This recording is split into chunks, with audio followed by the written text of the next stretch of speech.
Ladies, so this is our lower limb work.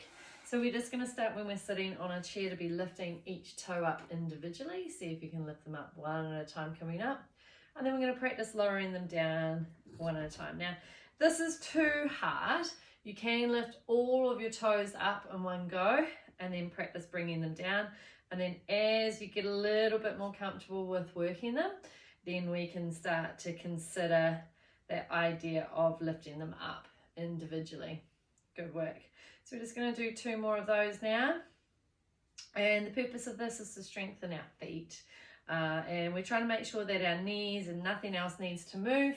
And this is actually just starting to wake up the rest of our body. So from here, we're going to lift up our heels, pushing down through your toes. Push down through your heels and lift up those toes, spreading the toes out. So there's no weight on the feet, so there should be no pressure. However, you may notice the muscles in your feet really having to work quite hard here.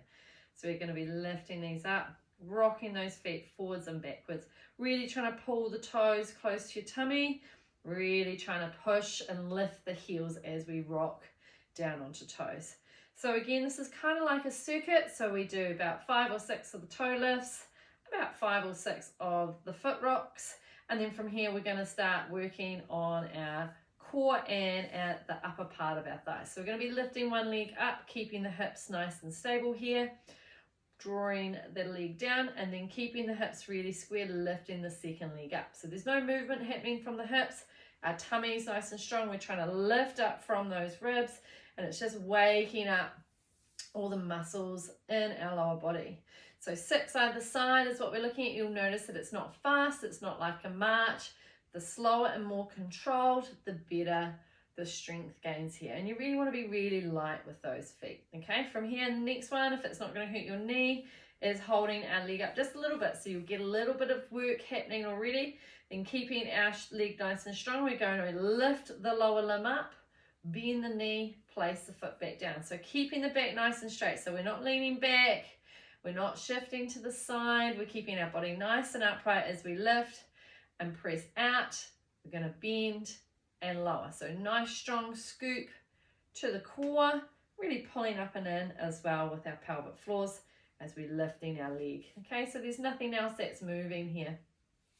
So pretty easy. If you notice that this is a bit sore on the knee, try not to lift too high, but we are wanting to see if we can work on that full range of movement. So as you get more comfortable, not just thinking about the lift, but seeing how far you can bend your heel in towards your bottom is going to add that little bit of spice. Well done. The last one, a little bit of a challenge here. We're going to be lifting our leg up. We're going to be pointing our toe, and then we're going to be seeing how we can turn our foot in alternating circles. So it's going to go one way and then the next. And we're going to see if we can do up to 6 each way. And again, it's going to be strengthening the thigh muscles, strengthening the hip muscles, pelvic floor, as we slowly work through this movement process, trying to keep the body nice and tall and long as we're moving through the foot. Well done.